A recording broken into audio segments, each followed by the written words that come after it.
Welcome to the 21st meeting of Junto Club. On this episode, we talk about a marriage contract from Albert Einstein that aged poorly, and aliens. For any questions, comments, or if you'd like to rant on something important to you, email juntoclubpodcast@gmail.com. This is Junto Club.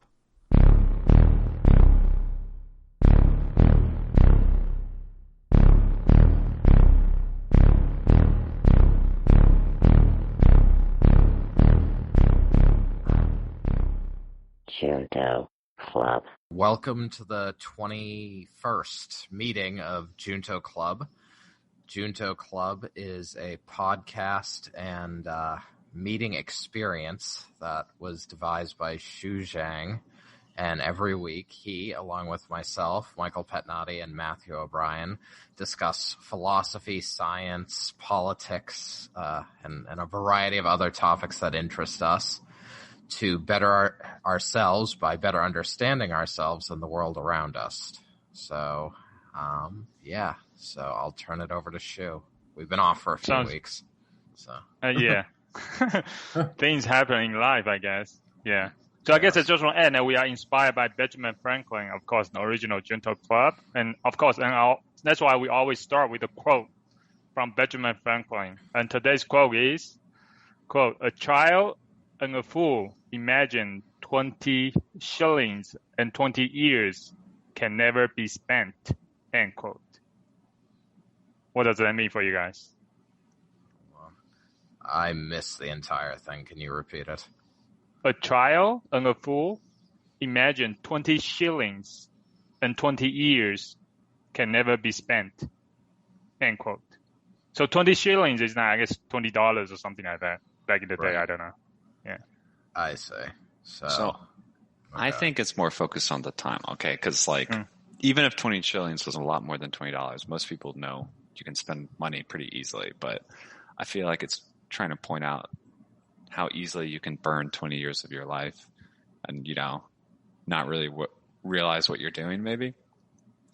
I mean, you're spending it anyway, right, as you live. So I feel like it's basically a roundabout way of saying 20 years goes by fast. Right. Okay. Well, I mean, a child. So $20 to a child is a lot. Like it's an amount of money that, I guess they, they don't have a sense of what $20 is, which is relatively nothing. I mean, back then, I guess it was. I mean, something. I don't know what's the equivalent. 20 shilling could be $200 or $2,000. I don't know. Right. Well, that's still not a lot. I mean, that's still not to a child is a lot. Yes. Well, that's what I mean. A child doesn't recognize what whatever it is. Okay, say it's $2,000. So a child is like, whoa, that's more money than I would ever need because I just want a candy bar that's one. So, and they have a very a poor understanding of what thinking long term thinking, right? And similarly, a child is like, I'm 8. 20 years is literally more than forever, for me. So it's so a child is sort of going to be like, oh, 20 years you can do anything because it's literally more than I've lived in my entire life. But a person, as you get to be 40 and 60, you're like, oh, 20 years is something that goes by. When you think back 20 years ago, you're like, that wasn't that long ago. So. Oh, that's pretty good interpretation. That's very different from what I have, because I was really confused in the beginning. I thought about it, and I thought I came to understanding. But I think your interpretation is much better. It's so a fool, for example, just look at a fool that sees 20 years can never spend. So he's thinking, 20 years is a long time. That is that he can do whatever he wants.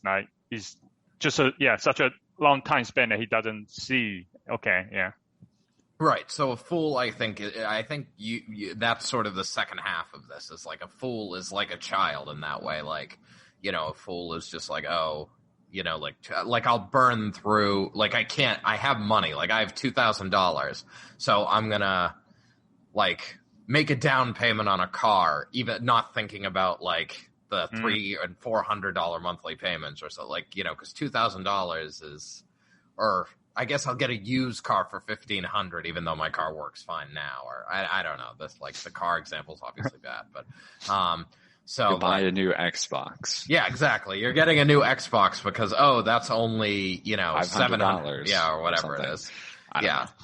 So the $2,000 can go by very quickly, even though it seems like a lot of money. So I think someone who doesn't have a sense of what money, or how much money things are, or how much time things take, doesn't necessarily appreciate it. Yeah, or I guess a fool that he thinks, I have long time to live, right? So I can just waste time right now partying and do stuff, and then we just not being productive, and then kind of end up wasting time. And then 20 years go by really fast. When you are there, you realize, oh man, I had lived so long, but I haven't really done anything, which is, I think, exactly how I feel right now in this point in my life, in a way. Right, so that's good. Actually, that was good too. Actually, that's good. I don't need to go into my interpretation because I think I like your interpretation much better. So let's go with that. Okay. I feel like this is the first one I feel good about. So. And that's good. Yeah. Congratulations, Mike. We should keep a running tally of who wins the Benjamin Franklin quote interpretation. Yes. 2 out of 3 votes for who wins. So. All right. So what's next, Shu? Are we talking about news, or are we? Yeah, I have any. I want you guys to go first before I go in mine. If you have any. There's a mini topic now I want to talk about before you. But you can, if you guys don't have any, I can go ahead. Yeah, I don't have any strong feelings. The Bruins are in the playoffs. I know. I bring in sports, just to be ignored. Bruins? Who is Bruins? Boston Bruins. Boston Bruins hockey. Oh my gosh, hockey. That's right. So we are in Atlanta. We don't care about hockey. We don't have hockey. Yeah. That's true. You couldn't keep a team. The Winnipeg Jets are in the second round. Winnipeg was very happy to claim what was the Atlanta Thrashers. So what? What Winnipeg? What? Winnipeg Jets. They were the Atlanta Thrashers, and because the stadium could never sell out, they moved to Winnipeg, where of course it sells out every game.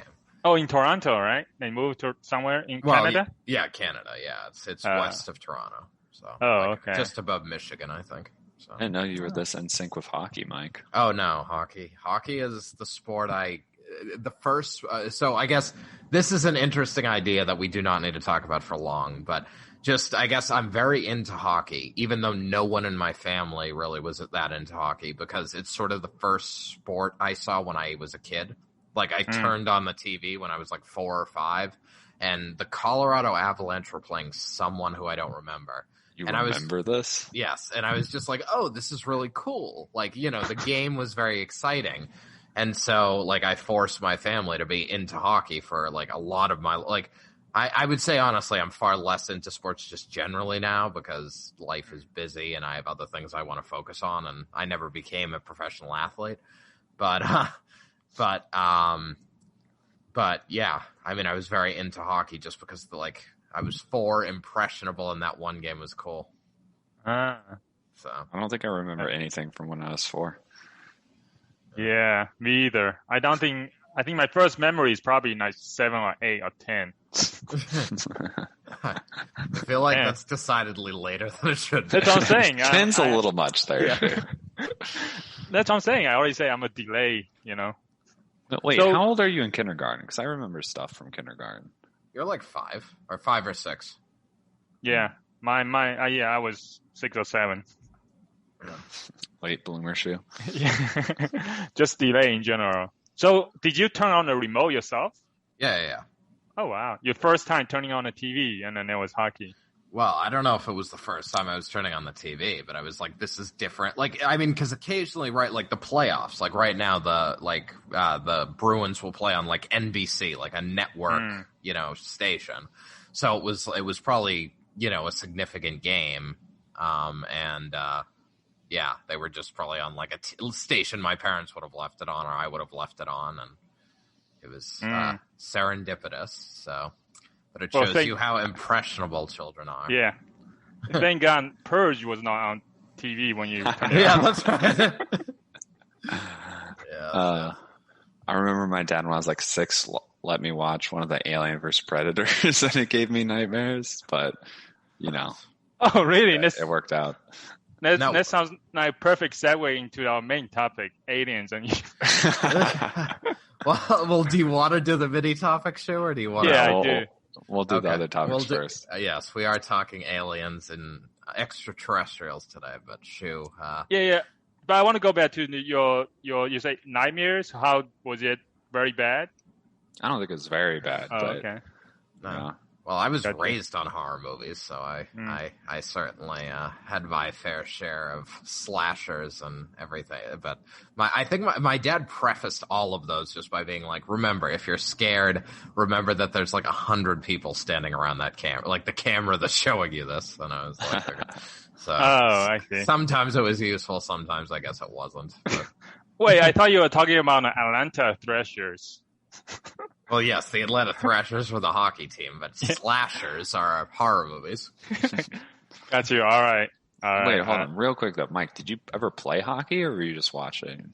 No, it wasn't a sport I stuck with long because it was expensive and my ankles always were shitty. But I did play when I was like between like 5 and 7 or 8. So I skated every day when I was pretty young.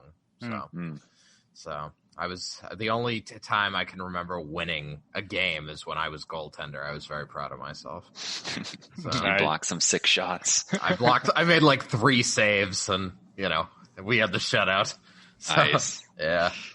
Doesn't training? I thought playing hockey. Now you say you were angle was kind of crappy when you were younger, but I thought if you train it more, you make it stronger, right? If you use it more, especially when you're younger, right?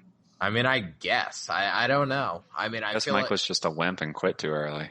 Yeah. I mean that's possible. It's just I don't know. I feel like my joints maybe are just not like because my ankles like I don't know because I mean I skated all the time. Maybe I just didn't do enough like strengthening exercises for that particular part of my body. Yeah. But I mean I was 6, so I mean 6. You quit at 6. What? Well, no, I quit. I mean, I played hockey for like 2 years. Yeah. So It was an expensive sport, and I was, I guess I just wasn't into it enough. So basketball became more my game. But, which is renowned for not needing much ankle strength. Yes, that's right. Well, if you're just plant and shoot type person, I guess you can get away with it. And if you happen to be bigger than most of the people you're playing against, so what you do? You just kind of hold the ball up and be like, "Hoop." Yeah. Well, there's a reason I was not a college athlete in basketball. So. Fair enough. Yeah. All right, Shu. Einstein's contract. What is that? All right. So in honor of someone just got married recently, so. Well, I want to talk about Einstein's contract, which is actually a marriage contract with his wife, right? So here are a few things from the contract. You will make sure that my clothes and laundry are kept in good order, that I will receive through my 3 meals regularly in my room, that my bedroom and study are kept neat, and especially that my desk is left for my use only. And you will stop talking to me if I request it. You will undertake not to belittle me in front of our children, either through words or behavior. Now, this is Einstein's contract to his wife. What do you think? Thoughts? That was the whole thing? Not whole thing, but there's a few things like, stuff like that. But yeah, what do you think? It did not age well. I'll say that. Yeah.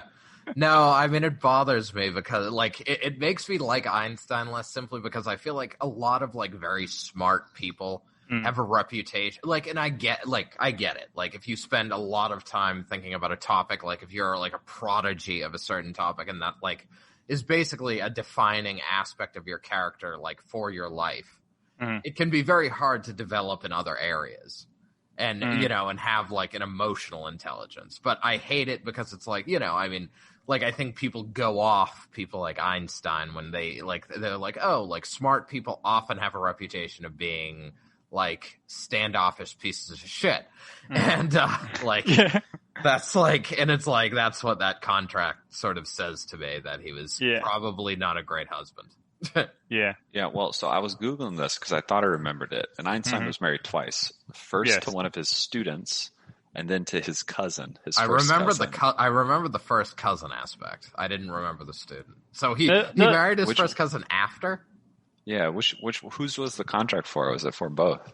No, so he is giving a context. So before everybody go and say that Einstein is a jerk and really sexist or something, but here's the context. Basically, this is after that he's already married like 13 or 16 years, 15 years. They already have children, and I think Einstein at that time they were in a bad relationship, so he kind of want a divorce, right? But his wife want to stay together because for the children's sake, right? So that's why Einstein draft this contract, say, hey, I will stay with you, but we're not gonna. You may do all this stuff for me, And then she actually agreed. So, but they still end up actually divorced like a year later. But actually Einstein actually gave all his like Nobel Prize money to his wife because actually that was in the divorce agreement, which is written 3 years before he actually got the Nobel Prize. So he kind of already predict that he's going to get it, kind of very confident that he's going to get it. Right? Or he didn't think he was going to get it, so he's like, I'll sign this off. Exactly.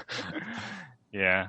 So this is the time they are already in a really bad a point of their relationship. So that's why the contract probably is not as bad as it sounds initially if you don't have the context, right? Right. No, I mean, I guess. I don't know.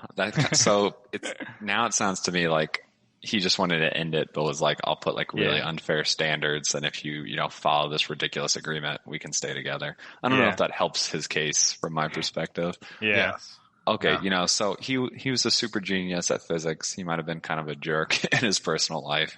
Yeah. We all have flaws. Yeah, that's right. Yeah. No, it's true. I mean, that's a cornerstone of mediation, like relationship-focused mediation, is both parties need to actually want to save the relationship, and then you can work out terms by which to do it. But if he just wanted out and that was that, then he should have just ended it. So.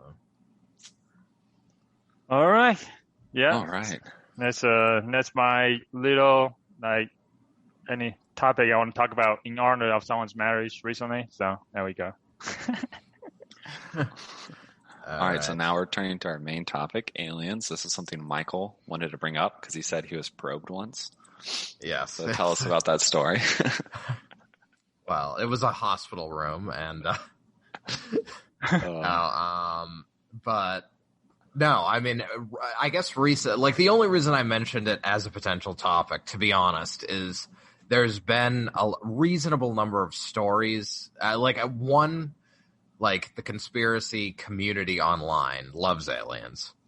And so I guess it's just sort of a topic that comes up a reasonable bit, and people like to imagine there have been aliens here or whatever. But I guess the government increasingly over the past maybe 5 or so years has admitted to yes, there have been UFOs that, we admit there have been UFOs. So unidentified flying objects. So, and certain videos have come out, that basically, show certain things, and some of these videos are verified by the government as sort of UFOs, so unidentified flying objects. So, I mean, I guess, I know a lot of people have gone back and forth. I've heard on different podcasts that I've listened to people who are very invested, in in aliens actually having visited here, and as well as I guess as well as people who are 100% skeptics, they absolutely haven't visited here, and sort of people I guess in between that want it to be true but don't think it's true. And as these videos have come out, I guess they've debated them, and I guess there's even people who have their career is literally like being online debunkers for these types of videos.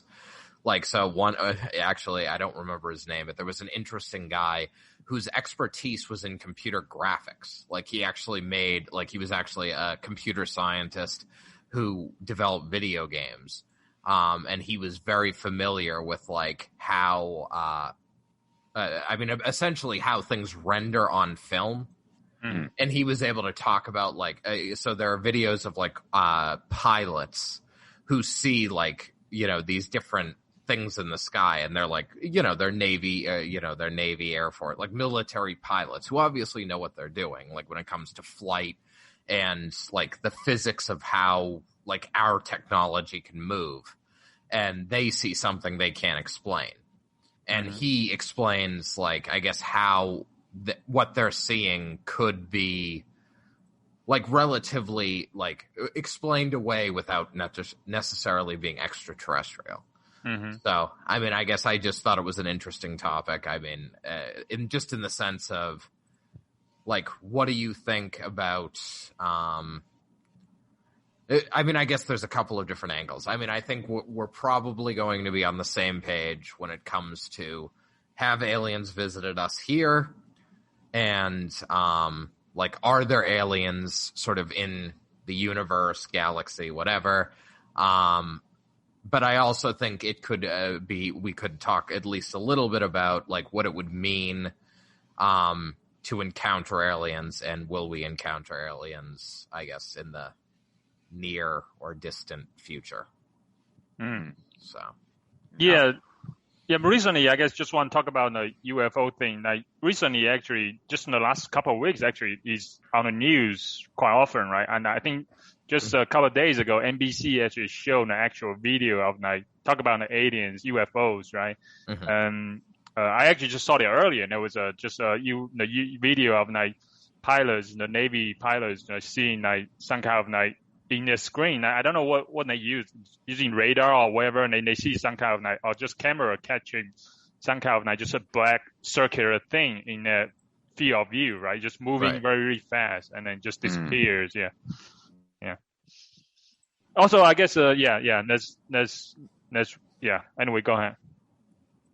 Yeah, well, no, I mean, those are the videos that have been coming out, I think. I mean, you're right, it has been in the news, I think, a lot more recently. And I mean, some people, like, some of the more conspiracy theory people are arguing, like, this is in a way, like, prepping, like, normalizing the idea that maybe we have encountered, like, extraterrestrials or, like, intelligent life, and, this is the way, like, the government can get us ready for a big reveal. I mean, for one argument that I've heard, that I buy into a lot, is basically our world over the course of the last 15 or so years has seen cameras proliferate like a huge amount. So basically there's cameras everywhere. Everyone has a camera on them. And the number of videos of UFOs has stayed the same or gone down compared to like 30 years ago or 50 years ago. So I guess that is an indication to, like, I mean, we have videos of almost every, from the most amazing positive things you've ever seen to the most horrific negative things you've ever seen. So it's like, I'm skeptical that, like, I feel like if aliens were at least visiting us regularly, there'd probably be more of it. Like, I like, so it's hard for me to like believe these videos like right off the bat, but I mean, I do get that it's like, well, we have experts seeing them, like seeing these things that they can't explain in the air. So like, and as I say, this debunker has like, and I as much as I have some background in computer graphics, like I didn't watch the videos closely enough to like recreate what his debunking, and I'm sure you could Google it, but like there are explanations for these videos that are plausible. So I guess in my mind it's like hard for me to say like aliens are here or aliens have visited, but yeah. Yeah, I'll take a chance to jump in now. And I feel like Aliens is a lot like end of the world predictions where, they keep being wrong, but then there's always like the next one, right? Mm-hmm. So like I know there's 2 videos that came out recently that I actually saw like on CNN or something. Like it was on like major news. One Right. of them was like these green triangles kind of flashing, and then the other was that black spot from like a Navy ship. And as far as I know, I haven't heard of like what's the explanation for the black spot that moves. But like I did see a video where someone just like filmed like a plane in the sky with a camera that has a triangular aperture and it's like out of focus, and it made like almost the exact same sort of like triangular blinking thing. 'Cause you couldn't really see anything of the plane. You just had the blinking light. And like with this type of camera, it just comes out to look like that. So like right away, like that's one of them just like, okay, like that's done. Right. I actually saw a video. These are a little less UFO, but I saw a video about some of the things in the past that physicists found like in the universe where they're like, oh, this is life. So like one example was, I think on Venus, they found some chemical that on Earth, they like, as far as we know, can only be made by organic processes. And one of like the early landers found like a lot of it. So they're like, oh shit, like, is there a lot of life on Venus? And then like later on, they found errors in the statistical analysis and they got more measurements. And it's like, it wasn't that high in the first place. Another time they were tracking like a small object that they could see, and they could see it was accelerating. So they're like, oh shit, like this must be a spaceship, right? Cause like it's actually, they could tell that it was accelerating as it passed through our solar system, which sounds pretty interesting, except it was just the sun was basically had ice on it and the sun was hitting it and like dissolving it. So it's like shooting off steam, which was acting like a jet accelerating this asteroid. So like that's a phenomenon. And this might've been like 40, 50 years. I don't remember exactly when, but it was like in the past, right? So like now it's like, oh, now we're familiar that there's lots of things in space with water on them and ice. So this is a phenomenon that can happen, and it wasn't anything. And there was other examples I saw that stuff like that where people are like, oh shit, like, is it this? And then it turns out there's actually another explanation. And this has been repeated, many, many times, both in physics and with like videos for UFOs. So yeah, I mean, so if you've seen the Navy ships where it's got the black spot flying back and forth, I don't know how that's explained right now, but I would not bet on it being aliens, right? There's like a lot of stuff between physical phenomenon and just equipment malfunction that could like potentially be the cause. Right. And go ahead. You're talking about in this, I guess going back to the computer graphic debunking using computer graphics, I think Matt mentions like could be just equipment malfunction, could be the camera and the sensor, like could be just like malfunction in an instant or something, right? So right. No, I mean it's definitely. I mean it's just light falling on a lens. I mean, there are things that play tricks on our eyes. I mean, there's certainly plenty that can play. Even if the camera isn't necessarily broken, there's plenty that can trick a camera. So, I mean. Yeah, so I mean, I basically so as I say, I think we're all probably on the same page where it's unlikely that aliens, very low probability aliens have actually been here. And, I mean, there's certainly minimal strong evidence of that. But go ahead. I would say it is quite interesting though. On the other side of the argument is that I think Matt mentioned that, if you just look at a camera of an airplane, like maybe turning a different angle, you can make a circular shape. I think one argument from the other side is that actually, because the disc, like whatever the black thing and the triangle thing actually move. If you study the physics, it actually move in a way that it cannot produce by modern technology. Right, so then that's one of the argument they made. We cannot really explain how it moves, right? Even though the aircraft, they try to track it, try to follow it, but it's sometimes just the way it moves just cannot be done by modern physics or modern technology. And that's why they were really, saying that this could be a alien object or something. Yeah. Sure. And I've seen that, but. Like that already comes with a bunch of assumptions that the thing you're seeing is a physical object at that distance, that the size they think it is, which means like moving left and right means it's moving in space that much. But all of that could be wrong, right? Like it could just be a weird thing with a sensor. It could be, a lot of things, right? Yeah. Right. Yeah. Sometimes I guess. It could be some sort of massless phenomenon. Sorry, have you ever heard of ball lightning? No. Ball lightning is a real thing. It's like little balls, it's extremely rare. You can Google it, but it's like little bits of basically like sparkling electricity that will like move around as a ball in the air for a short period of time, maybe like 10 or 15 seconds. It sounds made up, right? And someone could see it and easily be like it's magic or aliens or something. But it's just like a super rare physical phenomenon. So it doesn't move like a basketball being thrown because it's not like a object like that with mass. So like, I mean, it could just be something weird. So how big is the ball? They're usually small, I think. I haven't looked at this in a while. Tennis ball? I'm Googling ball lightning. So what happens when you touch it? Like, do you get electrocuted or something? Get shot? Probably, maybe. Is it still actually?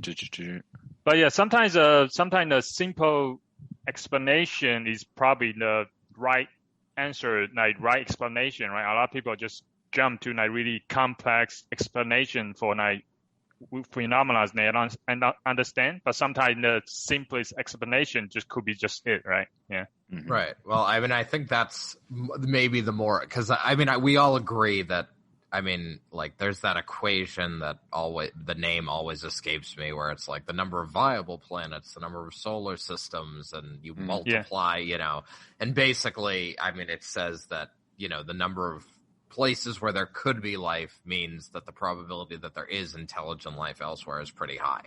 Yeah. So, I mean, I think we all agree that there's probably alien life somewhere, even if it hasn't been here. But I guess that's maybe the more interesting part to me, if we agree that, like, these videos have an explanation that's non-extraterrestrial. But I guess is, why do people marry what would it mean if there are extraterrestrials, and why do people marry themselves to, like, the idea that there is? So, well, I feel like most of the hardcore alien stuff is like the same. It seems like the same like mental patterns of any conspiracy, right? Like there's a secret, something that's trying to cover it up and control you, and they're trying to hide the truth, right? But they're figuring it out because they're too smart. So I feel like, that doesn't seem that interesting to me, because there's like some psychological flaw in conspiracy theories, like something wrong in their brain a little bit. Sorry, conspiracy theorists who are listening to this, but, I don't know. Yeah. So, I mean, going back to your probability equations, I think that's one argument I used to like buy in, like a lot of physics. That's when they try to explain, do you think that the existence of aliens? And they were just taking, probabilistic thinking. Yeah, there is, because, there's so many trillions of planets out there, right? But I would say right now, I kind of think like, okay, probability, there might be life, right? But it might not be intelligent life, right? So the probability of life is already really low, and probability of intelligence is even lower, right? So there may be aliens, but it's probably maybe a cat, just plenty of cats. I don't know. So I wish.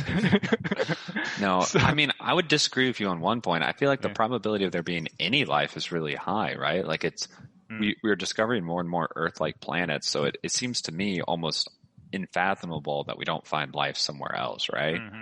At all. But but then it becoming intelligent life, and then also intelligent life that can like travel between solar systems, and that happens to be close enough for this to be relevant, because the galaxy is, incredibly massive. And as far as we know, there's no way to beat the speed of light limit. Yeah. So, unless it was in one of the handful of stars like close to us, it would just, they would have had to be traveling for so freaking long, right? Are they going to actually send a ship? Or they wouldn't even know, right? They wouldn't know we were here, because in the 200 years how long have humans been sending out radio broadcasts? Maybe 60 years. Maybe. We'll just say give it a good 100. That's like a handful of stars have been reached by those radio broadcasts. I don't know the exact count. The closest star is 4 light years away, right? Roughly. And then one. The vast what? I said 1. Oh, well. Are you talking about the sun? 1 AU, I guess. Yeah. Okay. Ignoring that.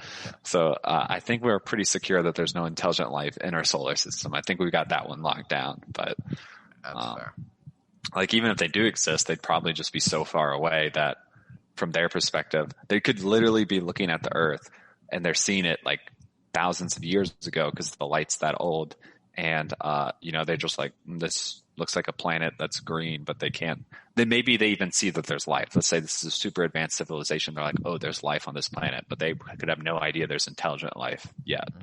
Which might be, again, and if they have life and we have life, there's probably a lot of planets with life then. So would we be special enough to send a ship over? Right. Also, why would the ships just like go down and fly? That's what like if it's a civilization that can do, intergalactic space travel, right? I'm pretty sure they could just low orbit and get everything they need, right? Like why would they bother flying down and then just wiggling around, but not like stopping and talking to us, right? Like if they're going to get that close and involved, like, they'd probably either interact or they'd probably just chill in orbit where it's like pretty secure. Good point. I don't know. It doesn't make sense to me. Yeah. Yeah, no, I agree. I mean, basically, I think it takes 8 minutes for light to get from sun to the earth. So, yeah. But, I was ignoring the sun when I said the closest stars. No, I know. But speaking of aliens, do they exist? At least they do exist in the U.S. Okay. Yes. There's probably like, I don't know, 10 millions of them. Uh-huh. 10 millions of us. Oh, there's more than that, but yes, for using a homophone joke. No, it's because when I got my permanent resident car, right, the green car, I actually got an alien number, right? It's called alien number, right? And then I forgot the number now, but anyway, I even got alien number. I said, my first time see it, I said, alien. What? Awesome. No, I mean, there are lots of alien residents of the U.S., and every other country probably for that matter. But I mean, no, I mean, I think like the alien movies always like say like they come here for like our resources or something like that. But I mean, basically, if you're traveling across galaxies, I mean, you must have some type of arc that is powered by something we don't know about, and you're not going to just find on Earth. So, yeah. Also, like every solar system has planets. Like, I don't think there's anything that special on Earth except for intelligent life. Like, we know that's at least there's only one planet in our solar system that has life. So it's probably less likely to have life than not. So that's special. But there's like tons of planets and asteroids with resources, right? Like I always find that a bit of a lame, way writers try to justify things. No, that's fair. Yeah.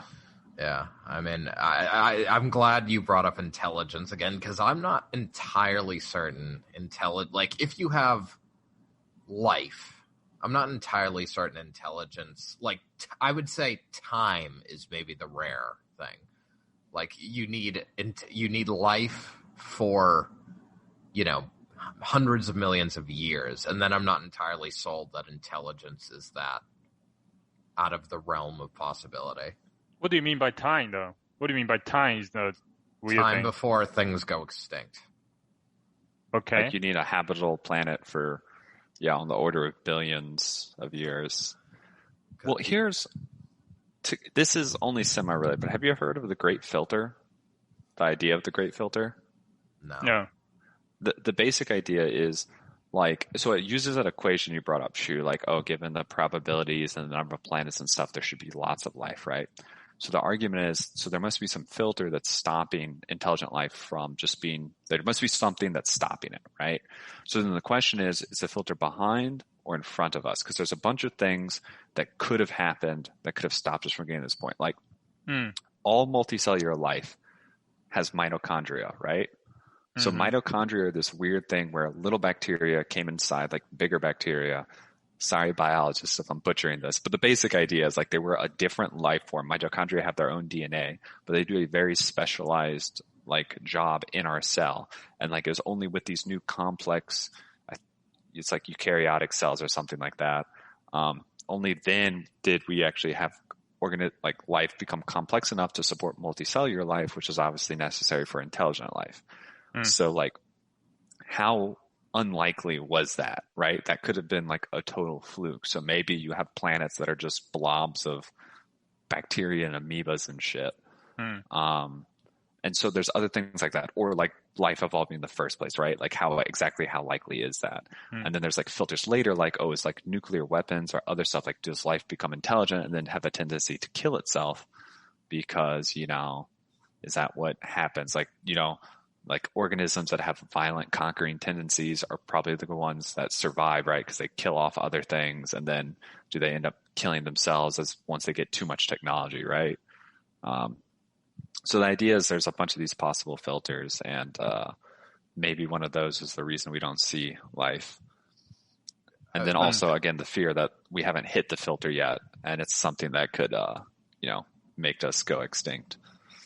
I mean, I guess, but I mean, I guess, like, I guess the idea of a filter, but I mean, really, it's just, I mean, all those things, I mean, maybe weren't necessary for survival, but I guess the, like, design, like, I mean, evolution in a way molded that. Could evolution have happened differently, and could we be a different intelligent life? Maybe. I mean, I'm not sold that there's like a single like, that happened. Like, all those steps have to happen, right? Single form of intelligence. It could be something different intelligence than from human intelligence. Right, exactly. So, I mean, I'm not sold. I mean, yeah. So I'm not sold it has to go a certain path. Like, yes, the exact process that made us is rare, but does the exact process need to happen? Like, yeah, we don't know how many other ways it could potentially be done, right? So it's really hard to estimate. Right. Yeah. But like another thing is, I mean, the vast majority of new species aren't intelligent, right? Like, on one hand, as time has gone on, there's been like more intelligent animals have evolved, but sometimes people view evolution as like a progress, but like the vast majority of new species are still rather simple, and often things evolve to be simpler, not more complex. So like you could make a pretty good argument that evolution doesn't really bias for intelligence per se. It's just like we had enough time that there's enough like genetic drift of organisms that we happen to get some that were smart enough. But so like, is intelligence even something that you would reliably evolve, like intelligence to the level of getting to space travel, right? No, I mean, that's fair. I mean, I honestly do not know if this is true at all, but it's believable. So I don't know if either of you are familiar with the show Westworld. Yeah. Mm-hmm. Yeah, I saw the first season. Yeah, so I think they say that there's a quote in that first season where they say, like, our intelligence evolved as, like, essentially, like, our intelligence evolved for the same reason, like, a peacock's, like, feathers, like, tail feathers evolved. Like, it was essentially just to attract mates and, like, help with reproduction and the continuation of the species. So, like, intelligence isn't necessarily a necessity, like, that came about because of evolution. It's just something that, byproduct. Yeah, well, I mean, it just helped with the, like, to attract, it helped with the mating process and the continuation of the species, and that's why we have it. So Everything is about sex. Yes, well, I mean, not even, I mean, I guess, in the case of, like, species that need sex for reproduction, but I mean, I guess you could have a single, some type of species that, like, regenerates itself, right? Or, so it continues life in a different way. And for that species, it would be whatever allows for that regeneration. But, so. Yeah, so earlier you mentioned I think the last question on this one, earlier you mentioned the speed of light, right, cannot be violated. We cannot travel faster than speed of light, but that's just theory, right? So technically that potentially we could in the future maybe find out something, there's a way we can travel faster than the speed of light, right? It's possible, but we have a lot of good evidence that says you can't. So, and a lot of good theories that work well and seem to. But I mean, it's not like, we haven't like a perfectly proven that you can't. I don't know if you ever can, right? Because there could always be this hypothetical other thing you do that somehow lets you achieve that. But you just need to bend space. Yeah. Space and time? Yeah, that's right.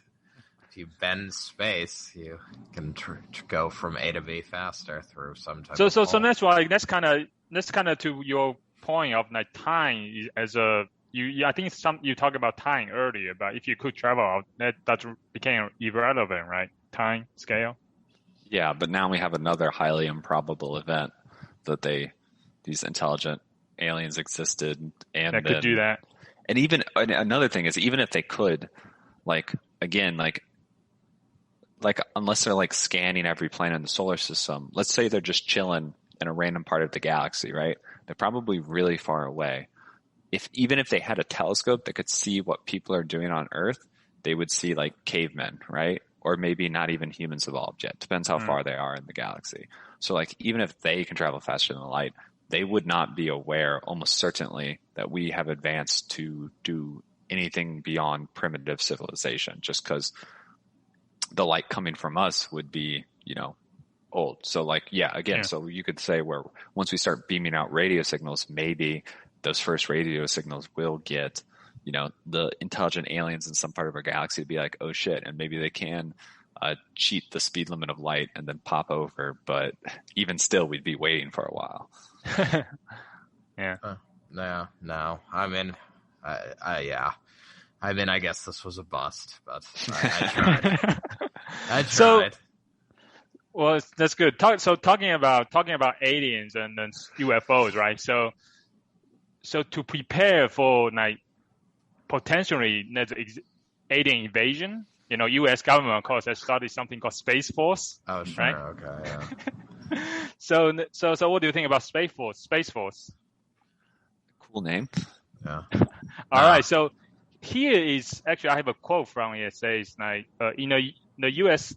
Space Force is to defend our way of life on Earth, right? And when humankind asks, "What if?" the mission of Space Force is to be the answer. So I guess my question is like, what do they mean by "what if"? Right? The Space Force mission statement, kind of. Read the "what if" part again. Read the "what if" part. Oh, so okay. Let me do the quote again. But so in the U.S. Space Force, we defend our way of life on Earth. When humankind asks, "What if?" the mission of Space Force is to be the answer. So what do they mean by the "what if"? I think it sounds like they're just talking about like pushing the boundaries of like human knowledge and like what we've done, right? Like, what was the old speech like? Like it's kind of like going to the moon. Like, could we do that? Like, what if we could go to the moon or something like that, right? That was a big deal in the past. So to me, Kennedy, it sounds, the Kennedy speech.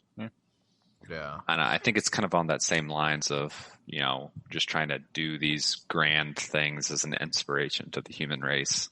Right.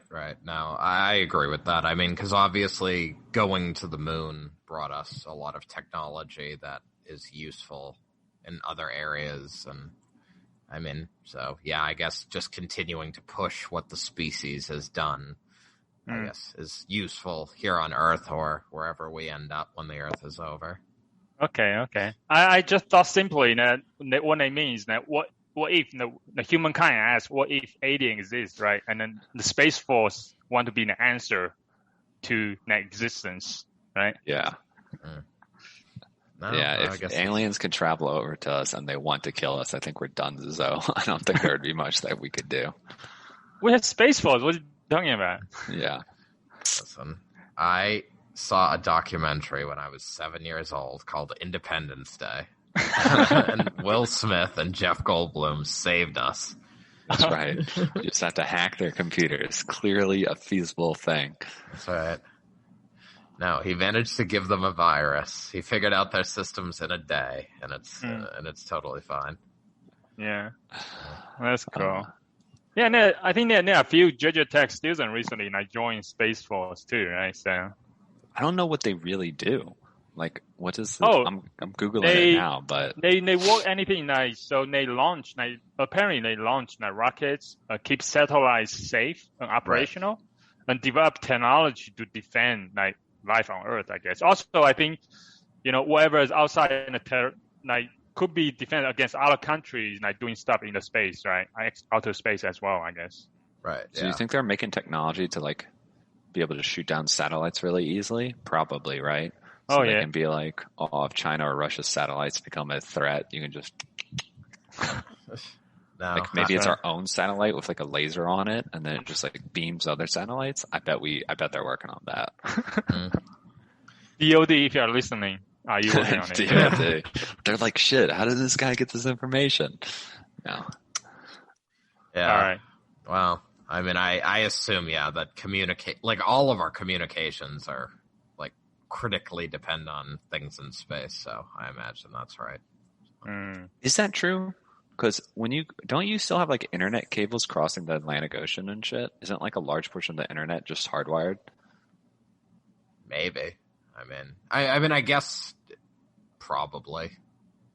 But I'm not saying there's not a lot of communication dependent on satellites, and like it would obviously cause huge problems if those were all taken out.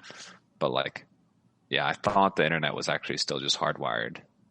Yeah, I'll go undersea, right? Like the cable, just undersea wire, right? So, there's massive wires that they just drop out of a boat. Yeah.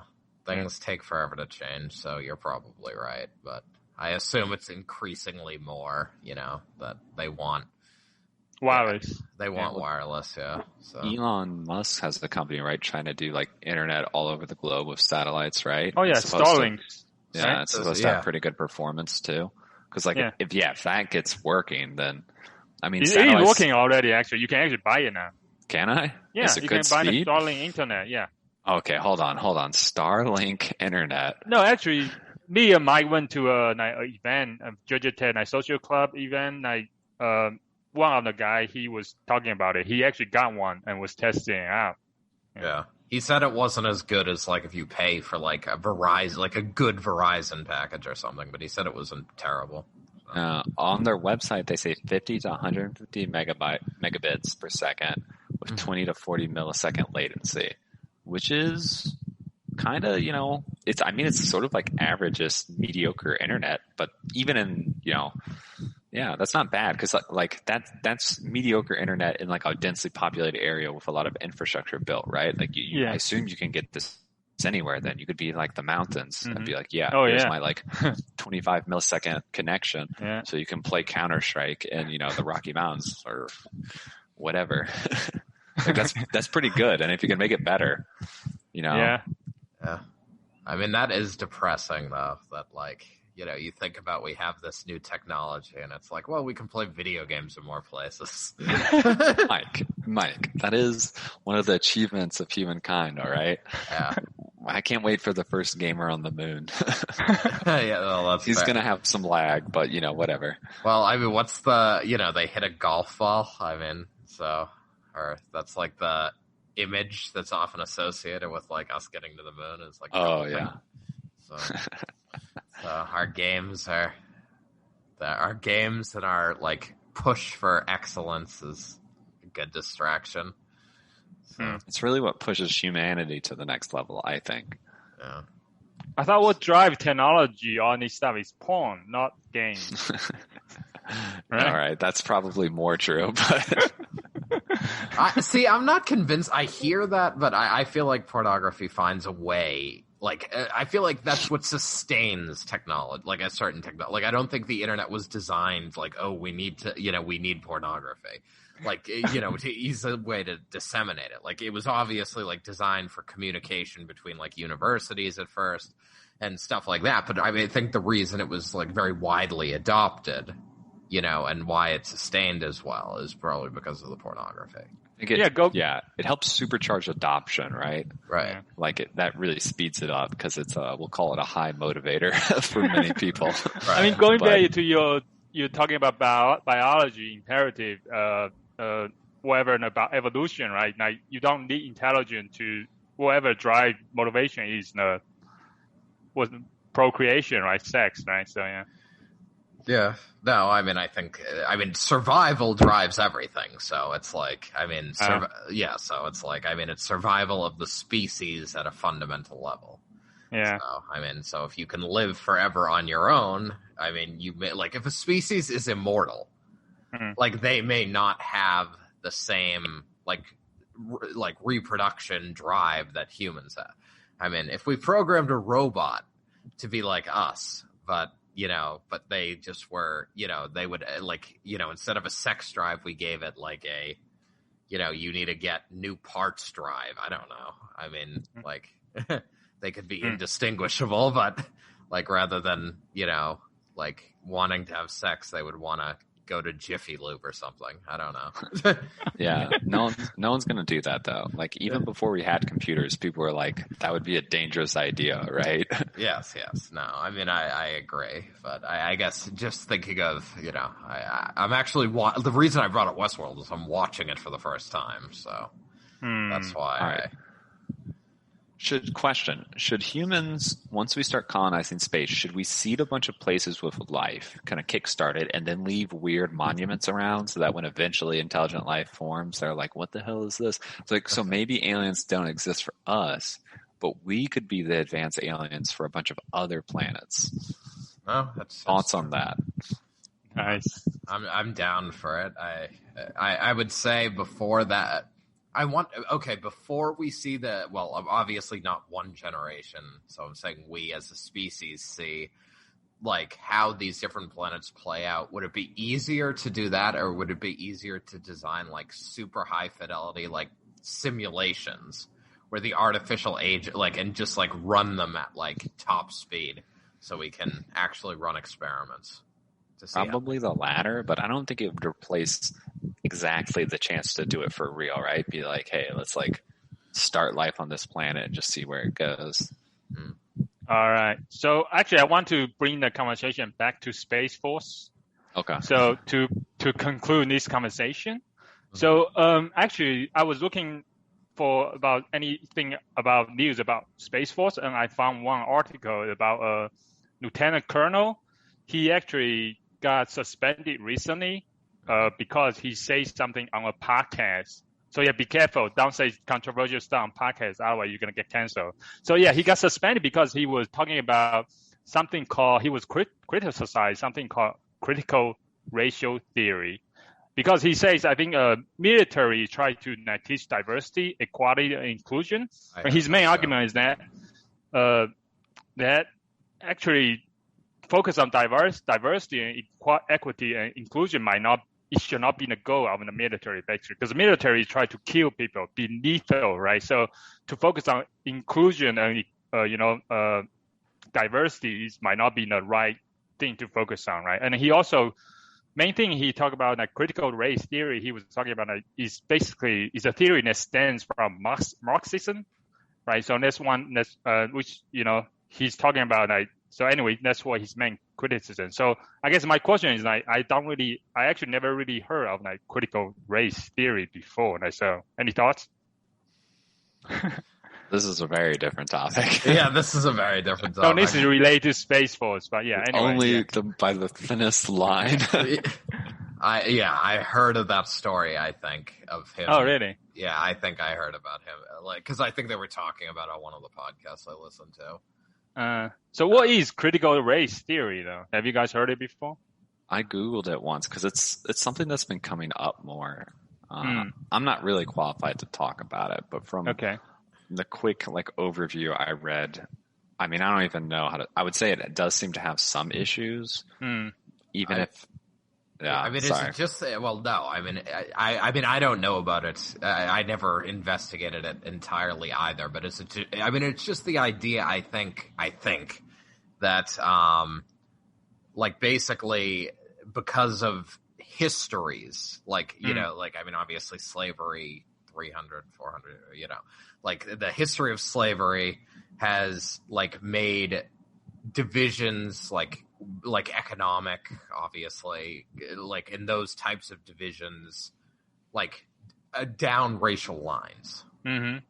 So, and so, like, differences amongst, like, races and various categories people look at are due to those types of histories. So, and I think it's, like, they want to teach that, like, teach it in schools, like, That's why those differences exist, or something like that. I mean, I think, but as that, I guess, Okay. Matt, what you've seen.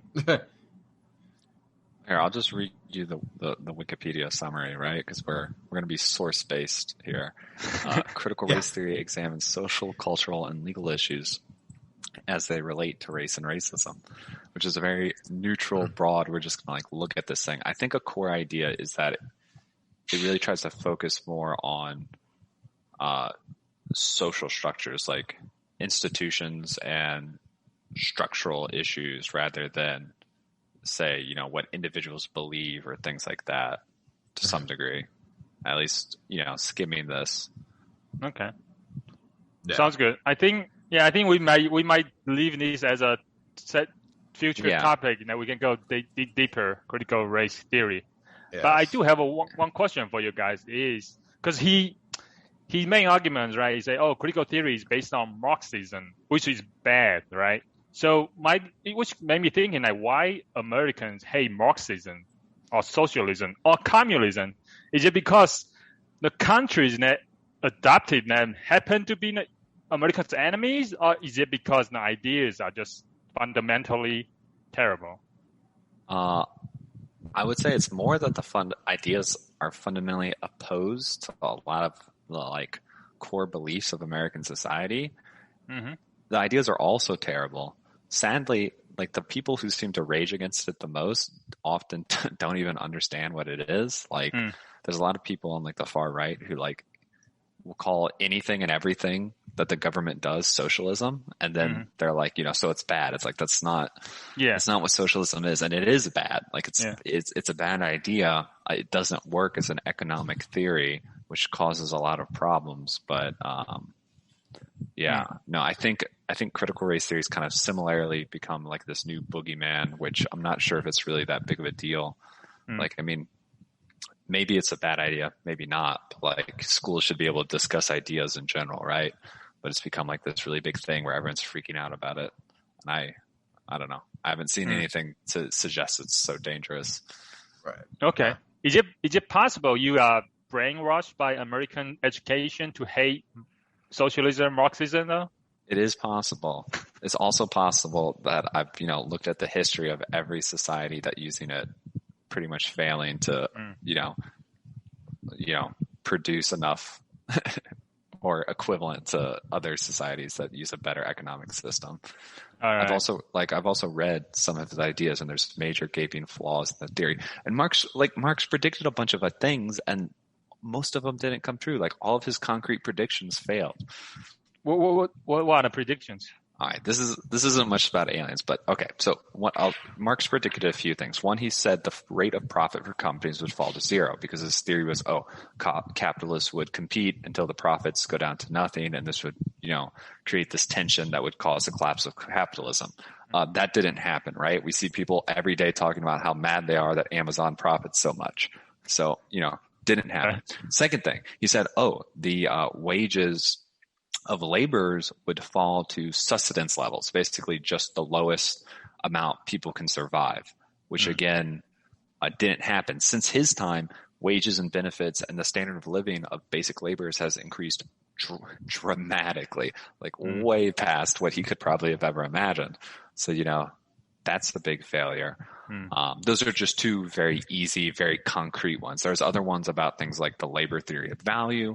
It gets complicated because people will be like, the labor doesn't impact a price. But Marx was technically he's the labor theory of value it was about the value of a good, not its price. And he said those were two separate things, but he never really described how he's going to connect them well. And this is an issue that's debated by both people who agree with his work and don't, how you're supposed to connect Marx's value with price. And, but in at least some of his simpler examples, he basically was use the value as a price. So if you think the price of a good has anything to do with the labor that went into it, that's very wrong.